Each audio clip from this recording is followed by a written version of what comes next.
Il dit, cet homme-là, Dieu l'a fait Seigneur et Christ. Et les Juifs qui comprennent bien les choses de Dieu, ils ont posé la question. L'homme là qu'on voyait, c'est le prophète. L'homme de Galilée là-bas, il est Seigneur. Il est Adonai. Alors qu'est-ce que nous avons tué notre Dieu, notre Messie. Donc, les vrais noms de Dieu, on les tire ici. Amen. Dans le Nouveau Testament. Les vrais dieux, son nom, ça y est là. Seigneur, Jésus, Christ. Chaque Dieu a un nom. Quand tu pries, quel Dieu? Le vrai Dieu est révélé là. Seigneur, Jésus-Christ. Et les gens vous disent, oh, nous l'avons tué, oui. Vous l'avez tué. Mais Dieu l'a élevé. Il a donné ces noms-là. Celui qui est le Seigneur. Celui qui est le Christ. Christ veut dire loin. Christ c'est en grec. En français ça veut dire loin. En hébreu c'est le Messie. C'est le Messie.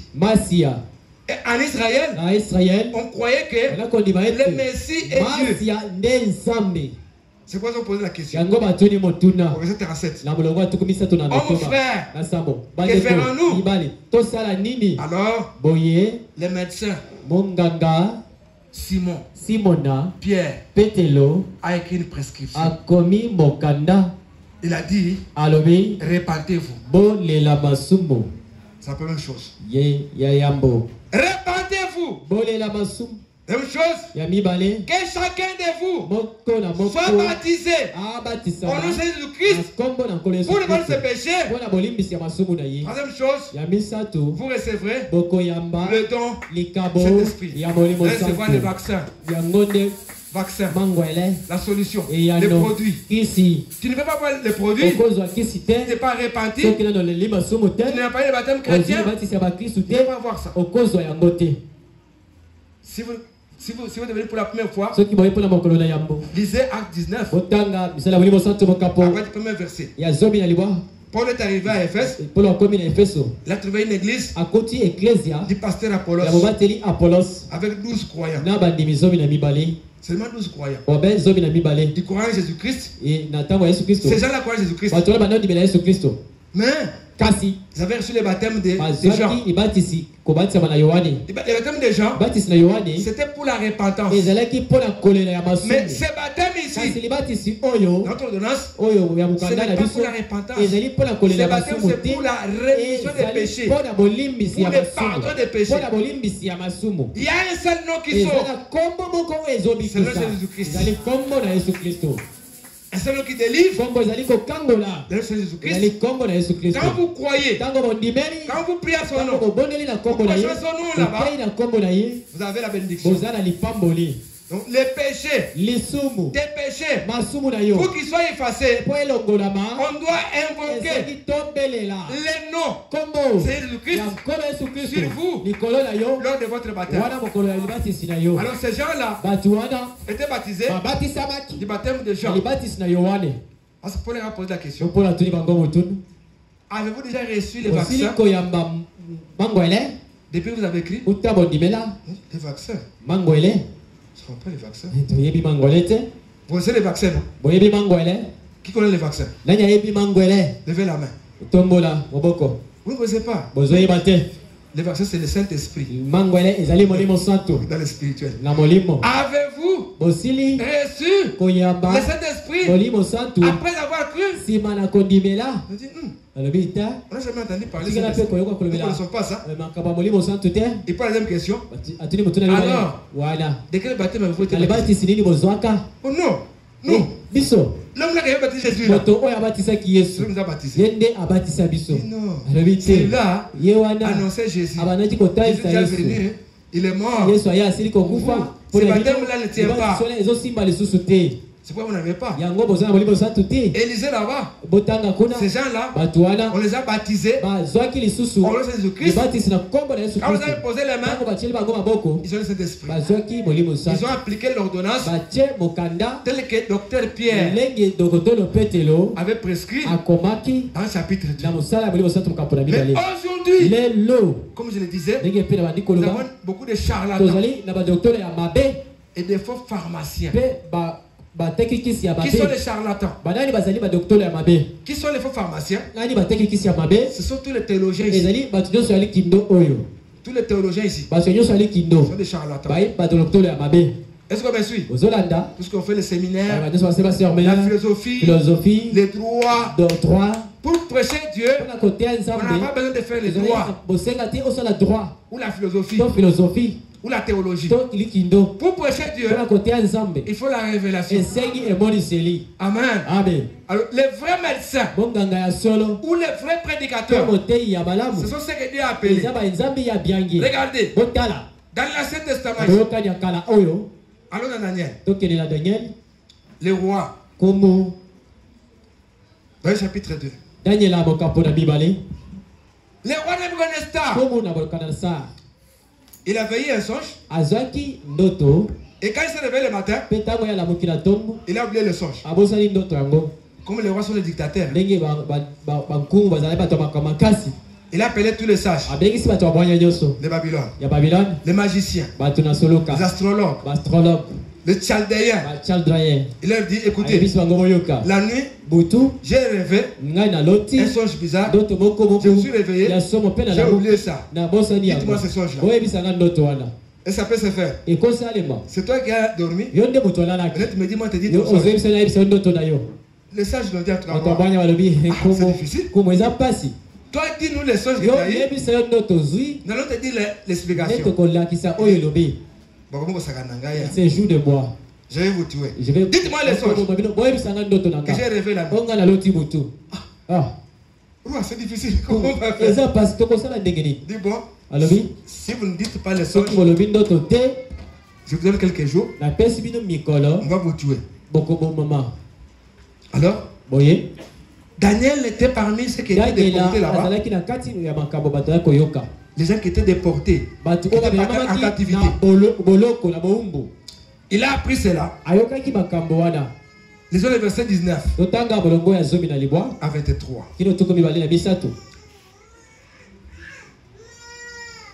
Alors le secret fut révélé à Daniel dans une vision pendant la nuit. Et Daniel bénit Dieu des cieux. Daniel prit la parole et dit, Dieu, béni soit le nom de Dieu, d'éternité en éternité. À lui appartient la sagesse et la force. C'est lui qui change le temps et les circonstances, et qui renverse et qui établit les rois, qui donne la sagesse aux sages et la science à ceux d'intelligence. Il révèle ce qui est profond et caché. Il connaît ce qui est dans les ténèbres et la lumière des mers avec lui. Dieu de mes pères, je te glorifie, je te loue de ce que tu m'as donné la sagesse et la force, de ce que tu m'as fait connaître, ce que nous t'avons demandé, de ce que tu nous as révélé, les secrets du roi. Amen. Amen. Les choses changent maintenant. Donc sur la terre ici, Dieu ne nous a pas fait de la même façon. Donc les sages, les astrologues, les magiciens, les chaldéens, ils disaient les choses aux gens. Ils prophétisaient. Maintenant, il y a un problème ici où il faut dire au roi ce qu'il avait rêvé la nuit. Je dis c'était possible. Je vais vous tuer. Daniel est allé prier. Dieu lui a donné le secret. Prenez le verset 26. Chapitre 2 toujours. Chapitre 2 de Daniel. Verset 26 à 28. Jusqu'au 28. Le roi prit la parole et dit à Daniel, qu'on nommait Belshazar. Es-tu capable de me faire connaître les songes que j'ai eu et son explication? Daniel répondit. Après du roi. Et dit. Ce que le roi demande est un secret. Que les sages, les astrologues, les magiciens et les devins ne sont pas capables de révéler. Mais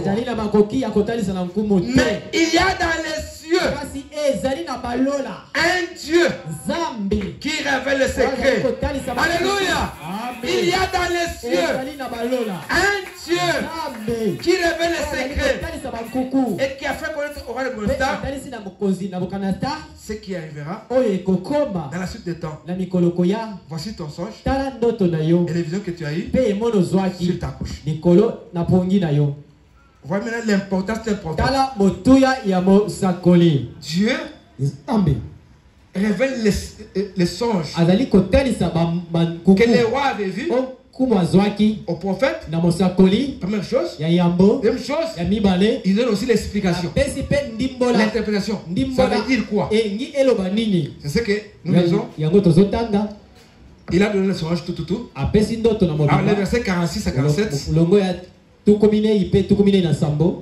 Le roi adressa la parole à Daniel et dit: en vérité, votre Dieu est Dieu, et le Dieu des dieux, et le Seigneur des rois. Amen. Le Dieu d'Israël, c'est le Dieu des dieux, et le Seigneur des rois. Et il révèle le secret. Puisque tu as découvert, tu as pu découvrir ce secret. Et Daniel était élevé dans le royaume. Pourquoi? Amos 3.7. Lisons Amos 3.7. Amos 3.7. La Bible dit: car le Seigneur, l'Éternel, ne fait rien sans avoir révélé son secret à ses fidèles prophètes. Amen. Le secret de Dieu, il ne montre pas ça au pape. Il ne montre pas ça au représentant légal. L'église Christ au Congo, les gens des abbés Malam. Quand Dieu a des secrets, parmi les Éphésiens 4 ici, Dieu, les choses cachées, il montre ça à un prophète. Amen. C'est pourquoi il faut avoir un bon pharmacien qui peut interpréter l'ordonnance du médecin en chef. Amen. Donc les écritures là, dans l'ordonnance là-bas, il faut quelqu'un qui sait interpréter ça. On peut lire dans Daniel chapitre 5. Le verset 10 jusqu'au verset 17. Allez voir tous les mêmes Daniel. Toujours le même Daniel. Chapitre 2, c'est avec le roi Nebuchadnezzar.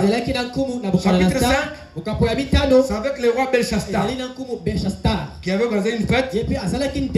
Il a amené les choses saintes et avec ses concubines, ils ont commencé à boire dans les choses saintes. Et il m'est venu à la fête, comme ça là-bas. Il m'est venu, a commencé à écrire là-bas. Mene, Teke, Ufasim. Le roi commence à trembler. Il a appelé encore des sages, des astrologues, des magiciens, pour lire l'écriture. On dit: oh roi, on ne sait pas lire. Sa mère était là. C'est le verset 10. La reine, à cause des paroles du roi et de ses grands, entra dans la salle de festin et prit ainsi la parole: oh roi, vie éternelle tranquillement. Que tes pensées ne te troublent pas. Et que ton visage ne change pas de couleur. Il y a dans ton royaume un homme qui a en lui l'Esprit de Dieu Saint. Titan de ton père. On trouva chez lui des lumières, de l'intelligence et une sagesse semblable à la sagesse de Dieu. Alors le roi Nebuchadnezzar, ton père, le roi, voilà. Le roi, ton père, l'établi chef des magiciens, astrologues, chaldéens, des devins. Parce qu'on trouva chez lui, chez Daniel, nommé par le roi Belshazzar, un esprit supérieur de la science, de l'intelligence, la faculté d'interpréter les songes, d'expliquer les énigmes et de résoudre les questions difficiles. Amen. Et que Daniel soit appelé et que donne l'explication. Alors Daniel fut introduit devant le roi. Le roi prit la parole et dit sur Daniel, l'un des captifs de Juda, que le roi mon père a amené de Juda. J'ai appris que sur ton compte que tu as en toi l'esprit de Dieu. Et qu'on trouve chez toi des lumières, l'intelligence et une sagesse extraordinaire. On vient d'amener devant moi les sages des astrologues afin qu'ils lisent cette écriture et m'en donnent l'explication. Mais ils n'ont pas pu donner l'explication. J'ai appris que tu peux donner l'explication et résoudre des questions difficiles. Maintenant, si tu peux lire cette écriture et m'en donner l'explication, tu seras revêtu de pourpre, tu porteras un collier d'or et tu auras la troisième place dans le gouvernement du royaume. Daniel répondit à garde tes dons et accorde à un autre. Je lirai l'écriture au roi et je donne l'explication. Amen, amen. Aujourd'hui, il y a l'écriture sur la muraille. Dans la Bible ici. Nous avons mené des charlatans. Des charlatans et des faux pharmaciens qui ne savent pas lire l'écriture sur les miracles. Je donne l'exemple. Nous avons beaucoup de docteurs en théologie. Ils prennent Matthieu 28. Vous voyez? On a écrit. Jésus lui-même a dit, baptisez-les au nom du Père, du Fils et du Saint-Esprit. C'est l'écriture sur la muraille. C'est l'ordonnance de Dieu. Allez, faites attention les disciples, les baptisants, au nom du Père, du Fils et de l'Esprit. Mais ici à la Pentecôte, Pierre dit, soyez baptisés au nom de Jésus-Christ pour les pardon de vos péchés. Il y a contradiction. Non. Dans Matthieu 28, le nom est au singulier. Le baptême, c'est fait dans les noms. Père, ce n'est pas le nom. Fils, ce n'est pas le nom. Saint-Esprit, ce n'est pas le nom. Ce sont les titres ou les fonctions, les attributs de Dieu. Mais quand tu es baptisé, tu dois être baptisé dans les noms de celui qui est Père, qui est Fils et Saint-Esprit. Amen. Donc les prophètes, Dieu l'a conçu de la manière à résoudre les questions difficiles. L'intelligence, il peut voir, toi tu vois ton songe, Dieu lui montre encore ton songe. Il te donne même les détails que tu as oubliés. Et puis, Dieu lui donne encore l'explication. C'est ce que tu as vu là. Ça c'est les prophètes. C'est un ministère particulier. C'est spécial. Vous voyez, tout le monde, c'est pas tout le monde. Comme aujourd'hui, les gens vont aller chercher les gens qui ont les dons de prophétie ou de vision pour qu'on puisse leur dire ces problèmes. Ce que tu fais là, c'est une chose que la divination. Celui qui a un don de prophétie, un don de vision, parler à l'âme interprétée, Dieu l'utilise souverainement. Ce n'est pas à toi d'aller demander. Dis-moi, est-ce que j'ai parlé à ma tête? Ça ne se fait pas comme ça. Si le prophète majeur était là, tu peux faire ça. Amen. Amen. Je parle sur les prophètes majeurs. Mais un don de Corinthiens 12, Dieu l'utilise d'une manière souveraine. Amen. Amen. On ne peut pas forcer les dons à parler par Dieu parle. Dieu parle. Non. Vous allez consulter les dons. On consulte les prophètes majeurs. Comme Daniel, comme Jérémie, comme Joseph, comme Moïse, comme Branham. On pouvait les consulter. Est-ce que vous comprenez? Maintenant, l'ordonnance, comme je l'ai dit, c'est écrit en énigme, en proverbe. Il n'y a que les prophètes qui peuvent interpréter ces symboles-là. Prenons Ésaïe. Chapitre 29. Vous allez comprendre ce que j'ai dit. C'est clair là-bas. Ésaïe 29. Verset 9 à 12. Soyez stupéfaits et étonnés. Fermez les yeux et devenez aveugles. Ils sont ivres, mais ce n'est pas du vin. Ils chancellent, mais ce n'est pas l'effet de liqueur forte. Car l'Éternel a répandu sur vous un esprit d'assoupissement. Il a fermé vos yeux, les prophètes. Il a volé vos têtes, les voyants.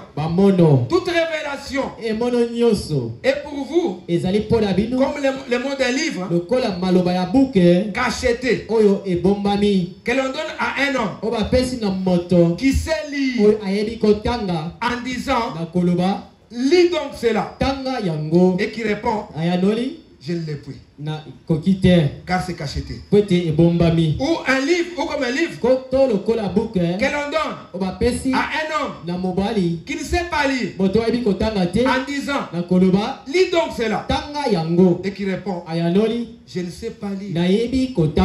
Alléluia. Amen.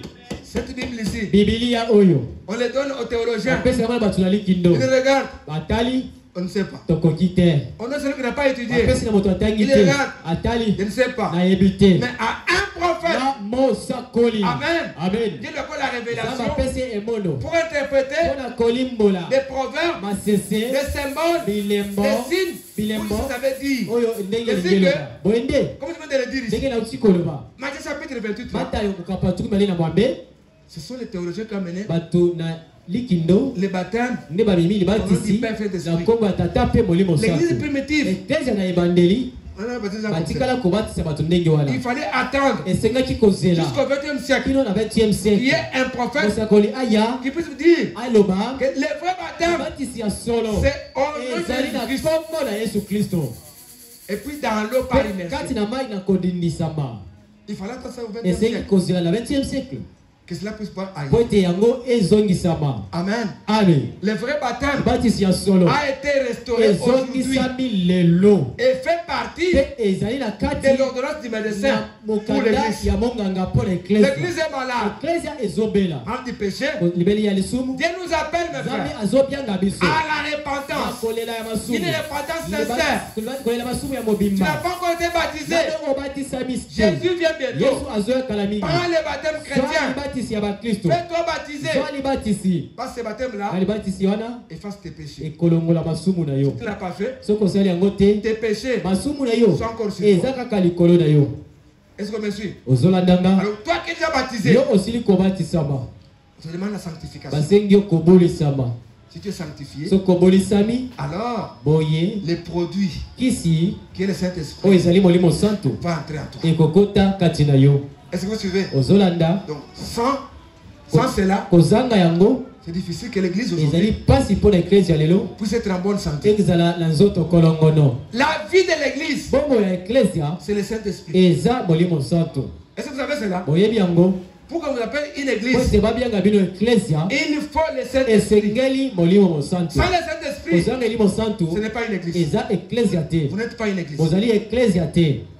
Et aujourd'hui, il y a beaucoup de morgues, beaucoup de chambres froides,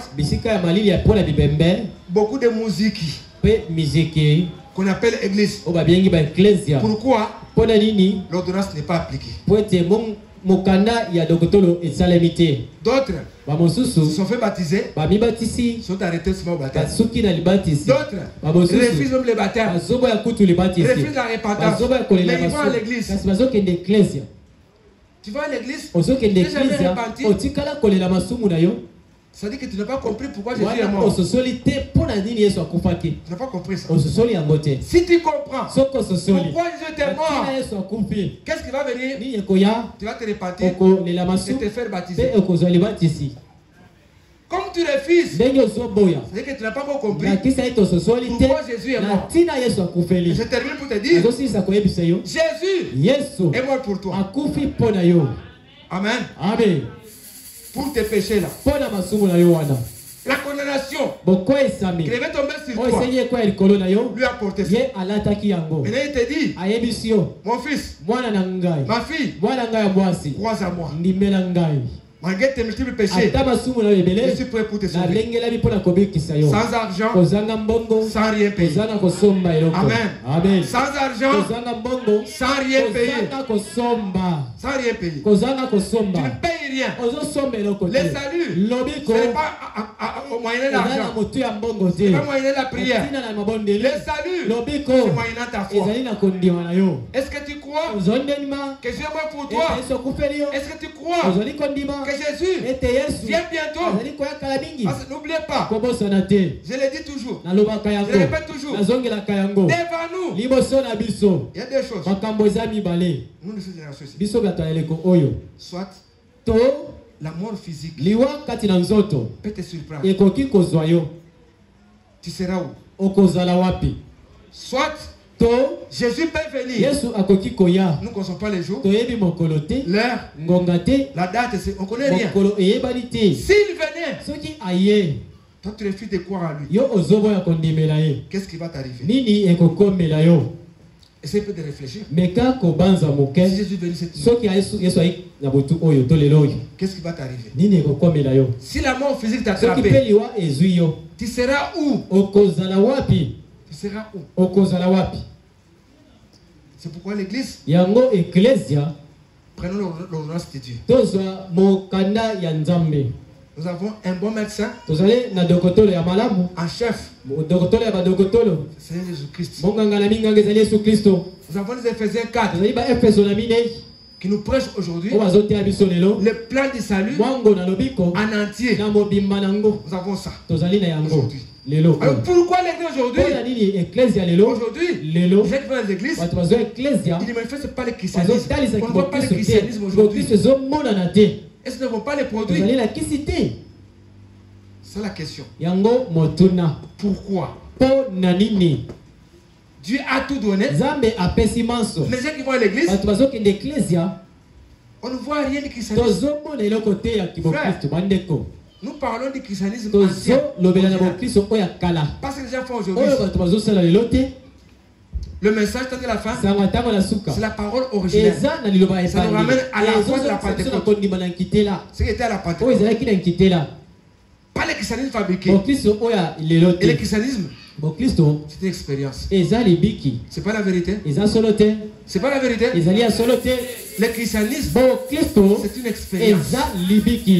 Dieu a envoyé sa parole pour que toi et moi nous fassions l'expérience. Une vraie expérience. Pas de déclaration. Non, non. Mais Une vie qui montre que aujourd'hui, nous sommes un peuple mis à part. Nous sommes un peuple racheté. Nous sommes dans la communion avec Dieu. Nos réunions ne peuvent pas être comme ça. Non. Là, je dis non. On ne peut pas faire des réunions comme ça. Là où les gens sont guéris. Amen. Amen. La vraie église, c'est une maternité. Amen. Amen. C'est une maternité où il y a des cris, où les gens louent, il y a des visions, il y a l'atmosphère. C'est ça la vraie église. L'ordonnance est là. La parole est là. Qu'est-ce qui nous manque? Qu'est-ce qui nous manque? Qu'est-ce qui nous manque? Pour qu'on soit comme l'église du commencement. Qu'est-ce qui nous manque aujourd'hui? Le temps est passé. Excusez-moi. Les 12h10. J'ai dépassé le temps. Nous allons continuer. Mais réfléchissons sur l'ordonnance du médecin. Je vous pose la question. Est-ce que Dieu n'existe pas? Église. Est-ce que Dieu n'existe pas? Dieu existe.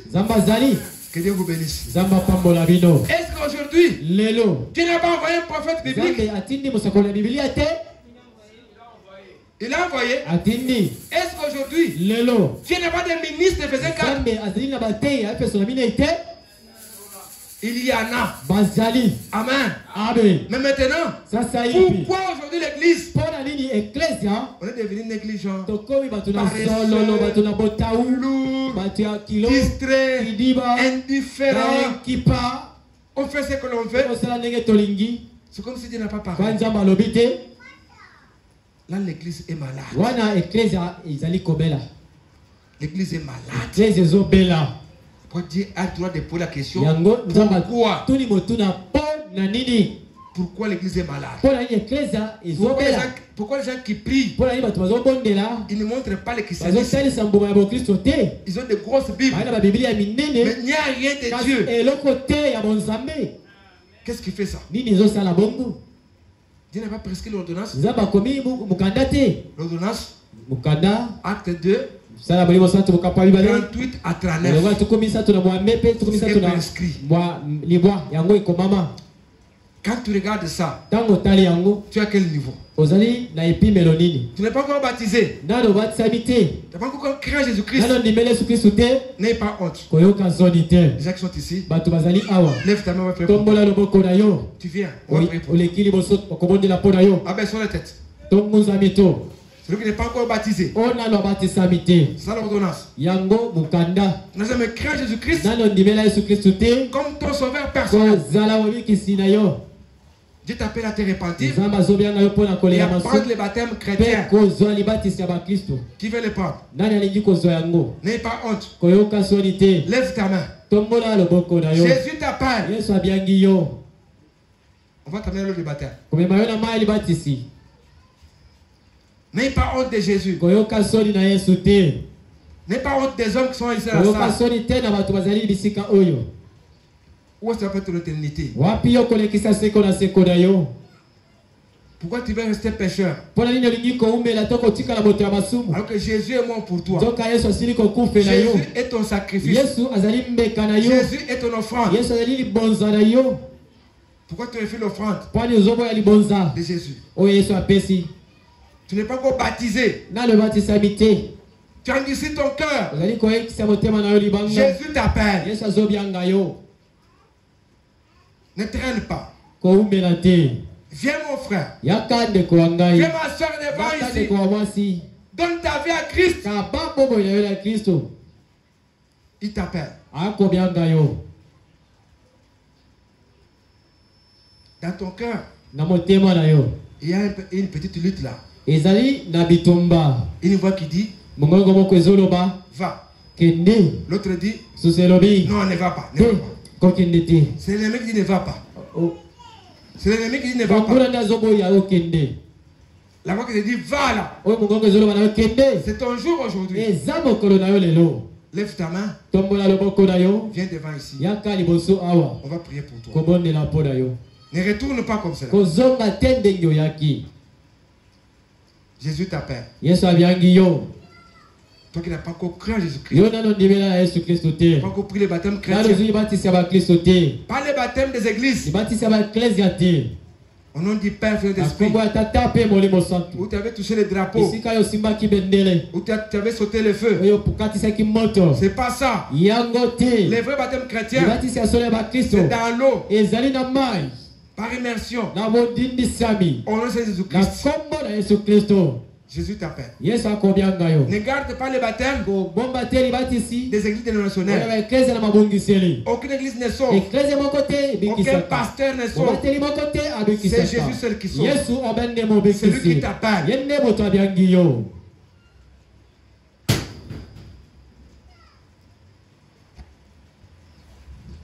On t'attend. Que tu viennes devant ici. Donne ta vie à Christ.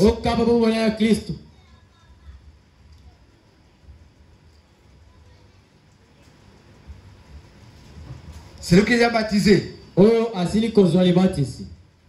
l'eau. Et qui n'a pas cet esprit. Nous allons prier pour toi. Mais dans la semaine qui commence, c'est là on va commencer des prières pour le Saint-Esprit. Et si tu es prêt aujourd'hui, tu t'es apprêté, tu veux compris pour toi, pour le Saint-Esprit, tu viens devant. On va prier pour toi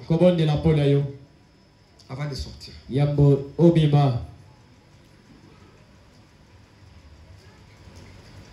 Le temps n'est plus frère.